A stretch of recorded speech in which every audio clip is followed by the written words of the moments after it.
अस्सलाम वालेकुम रहमतुल्लाहि व बरकातुहू।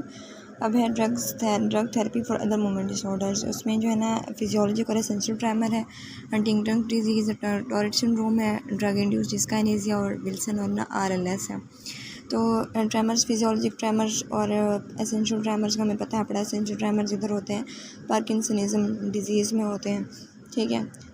और इनको ट्रीट करने के ज़ाहिर सी बात है ट्रेमर है। ट्रेमर किसकी वजह से हो रहे होते हैं? हमने पढ़ा है कि जो β2 रिसेप्टर्स हैं ना, वो वॉलंटरी स्मूथ मसल्स के ऊपर पड़े होते हैं। वो जब ज़्यादा स्टिमुलेट होता है तो ना वो ट्रेमर्स करा देते हैं, ठीक है। वो ट्रेमर्स के लिए रिस्पॉन्सिबल होते हैं। तो अगर हम वो बीटा ब्लॉकर्स दे दें तो हम ये इफेक्ट को रिवर्स कर सकते हैं, ठीक है। तो इसमें जो है ना बीटा ब्लॉकर्स दिए जाते हैं, जैसे प्रोप्रानोलोल वगैरह, ठीक है। और इसके बाद जो है ना मेटोप्रोप्लोल है, β1 सिलेक्टिव है, इसको भी दिया जाता है। ख़ासकर उन पेशेंट्स में जिनको पल्मोनरी डिजीज़ हो, लाइक लंग का कोई मसला हो, क्योंकि जो β2 ब्लॉकर्स हैं ना तो वो क्या करते हैं, हमारे ब्रोंकोस्पाज्म करा देते हैं, ब्रोंकोकंस्ट्रिक्शन कराते हैं, तो इस वजह से, ठीक है। इसके अलावा जो ट्रेमर्स हैं, ट्रेमर्स में एंटी एपिलेप्टिक्स भी दे सकते हैं, एंटी सीजर ड्रग जो हाथ के ट्रेमर्स वगैरह को कंट्रोल करेंगे, ठीक है। इसके बाद जो है ना इसमें बोटुलिन टॉक्सिन का IM इंजेक्शन वो भी साथ में दिया जाता है, ठीक है। अब ये ट्रेमर्स क्यों हो सकते हैं? किसी एंग्जाइटी की वजह से हो सकते हैं, किसी ड्रग्स की वजह से हो सकते हैं, कोई जो एंटी डिप्रेसेंट्स देते हैं उनको हो जाते हैं, ठीक है, और एंटी साइकोटिक्स देते हैं उनको हो जाते हैं ये ट्रेमर्स, उनके इसके साथ एसोसिएटेड है। इसके बाद जो हंटिंगटन कोरिया और टॉरेट सिंड्रोम, हंटिंगटन डिजीज़ हमने पढ़ा हुआ है कि जो है ना हंटिंगटन है ना इनहेरिटेड डिजीज़ ऑटोसोमल डोमिनेंट, जिसमें हंटिंगटन जीन होता है जिसकी जो है ना वो ज़्यादा कोड हो जाता है और ना उसकी प्रोटीन फिर ज़्यादा बनती है, और फिर क्या होता है कि इसमें जो है ना इनवॉलंटरी और अनप्रेडिक्टेबल मूवमेंट्स होती हैं, ठीक है। और इसमें मेन क्या है, न्यूरोट्रांसमीटर जो इन्वॉल्व है, इसमें गैबा का फंक्शन जो है ना डिक्रीज़ हो जाता है, और जो डोपामिन का फंक्शन है वो इन्हेंस हो जाता है, ठीक है। डोपामिन का इन्हेंस हो जाता है, जबकि पार्किंसनिज्म में इसको उलट था, डोपामिन का कम हो रहा था, हंटिंगटन्स में जो है ना ज़्यादा हो जाता है और गैबा का कम हो जाएगा। इसके साथ जो है ना कुछ में ये है कि एसिटाइल कोलिन का भी वो कम हो जाता है, कोलिनर्जिक डेफिसिट हो जाता है, क्योंकि एसिटाइल कोलिन एस्ट्रेज जो बेसल गैंग्लिया पोर्शन है ना हमारे ब्रेन का, उसमें जो है ना कम हो जाती है, ठीक है। और इसमें जो ट्रीटमेंट के लिए हम ड्रग्स देंगे वो दो तरह के ड्रग्स देंगे, अमाइन डिप्लीटिंग ड्रग्स देंगे, या फिर जो है ना डोपामिन रिसेप्टर एंटागोनिस्ट देंगे, ताकि हम रिसेप्टर पे उसको ब्लॉक कर दें, या फिर इनकी रिलीज़ को ही इनहिबिट कर दें ताकि वो रिसेप्टर्स पे आके ना करें, एक्ट करें। अब अमाइन डिप्लीटिंग ड्रग्स में रेज़ापाइन है और टेट्राबेनाज़ीन है, जो कि उसकी अमाइंस ये जो नॉरएपिनेफ्रिन, ख़ास करके डोपामिन, क्योंकि डोपामिन के हमने यहाँ पे उसको ब्लॉक करना है, उसके इफ़ेक्ट को कम करना है, तो डोपामिन की जो पैकिंग है या रिलीज़ है वो ब्लॉक हो जाएगी। रेज़ापाइन वगैरह ये अमाइंस को डिप्लीट कर देंगे, साइनेप्टिक लेफ्ट में कम आएंगे। इसके बाद जो है डोपामिन रिसेप्टर एंटागोनिस्ट है, उनमें जो है ना हैलोपेरिडोल और ना परफेनाज़ीन है, ये भी इनको यूज़ किया जाता है। इसके बाद जो टॉरेट सिंड्रोम है ना, टॉरेट सिंड्रोम क्या होता है कि इसमें ना इनवॉलंटरी टिक्स होते हैं पेशेंट को, ठीक है, वोकल टिक्स भी होते हैं और मोटर टिक्स भी होते हैं, ठीक है। और इसमें क्या होता है कि ना वो बार बार एक ही मूवमेंट करता रहेगा और ये कंट्रोलेबल नहीं होती। लाइक अगर मुंह टेढ़ा कर लेगा तो वो बार बार करता रहेगा, इनवॉलंटरी होगा, या फिर कुछ ऐसे साउंड्स बोलेगा जो और ना अजीब सी वो बोलता रहेगा, इनवॉलंटरी होंगे उसकी, रेपिटेटिवली बोलता रहेगा, ठीक है। इसमें जो है ना D2 रिसेप्टर ब्लॉकर दिए जाते हैं, पीमोजाइड दिया जाता है, ठीक है।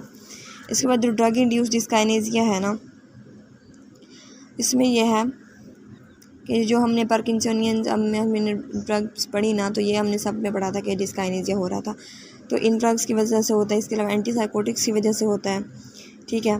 उसकी वजह से एंटीसाइकोटिक्स हम पढ़ेंगे, ओल्डर एंटीसाइकोटिक्स होती हैं जो कि D2 रिसेप्टर्स को ब्लॉक करती हैं, उनकी वजह से पार्किंसोनियन सिम्टम्स आती हैं, तो उसमें भी डिस्काइनेसिया है। अब इसको ट्रीटमेंट में कौन सा यूज़ करेंगे? दो तरह के, टार्डिव डिस्काइनेसिया और एक्यूट डिस्काइनेसिया है। जो एक्यूट डिस्काइनेसिया है उसमें जो है एंटी मस्कैरिनेक्स दे देते हैं हम, ठीक है, क्योंकि पार्किंसोनिज्म में क्या हो रहा है कि हम वो हो रहा है, उसमें कोलिनर्जिक डेफिसिट होता है ना, तो हम वो ड्रग्स देते हैं, तो जो है ना हम इधर से जब डोपामिन का इफेक्ट ज़्यादा बढ़ जाएगा, जब ड्रग्स वगैरह देंगे ना पार्किंसनिज्म की, तो उसमें डिस्काइनेसिया हो जाएगा। फिर हम क्या करेंगे कि इधर से उसको बढ़ा देंगे, हम एसिटाइल कोलिन के इफ़ेक्ट को कम कर देंगे, एंटी मस्कैरिनिक इफ़ेक्ट को बढ़ा देंगे, जैसे बेंस्ट्रोपिन और जो है ना डाइफेनिलड्रामीन है, ये वगैरह दे के। टार्डिव डिस्काइनेसिया ये फर्स्ट जनरेशन ओल्डर एंटीसाइकोटिक्स की वजह से होता है, tardive dyskinesia, denervation, super sensitivity, मतलब इसमें जो नर्व्स होती हैं ना उनकी सेंसिटिविटी बहुत ज़्यादा बढ़ जाती है। और इसमें ड्यूटेराबेनाजीन देते हैं और वेलबेनाजीन। ये क्या करती हैं कि वेसिकल में एसोसिएटेड जो ट्रांसपोर्टर होता है ना अमाइंस का, उसको जो है ना इनहिबिट कर देती हैं, जिसकी वजह से क्या होता है, डोपामिन रिलीज़ नहीं होता। ठीक है। अब इसके बाद जो विल्सन डिजीज़ है, विल्सन डिजीज़ ये भी इनहेरिटेड डिजीज़ है। इसमें क्या होता है कि कॉपर मेटाबॉलिज्म इम्पेयर्ड होता है, कॉपर जो है डिपॉजिट हो जाती है लीवर में, इसके अलावा आई लेंस में और इस तरह बाकी और टिश्यूज़ में भी डिपॉजिट होना शुरू हो जाती है। तो इसको विल्सन डिजीज़ को ट्रीट करने के लिए पेनिसिलामीन देते हैं। पेनिसिलामीन जो कि एक चिलेटर है, वो एक्सेस कॉपर को चिलेट कर देती है। ठीक है। इसके अलावा एक और ड्रग है टेरेंटाइन और जो है ना थायोमोलिबिडेट, ये भी देते हैं।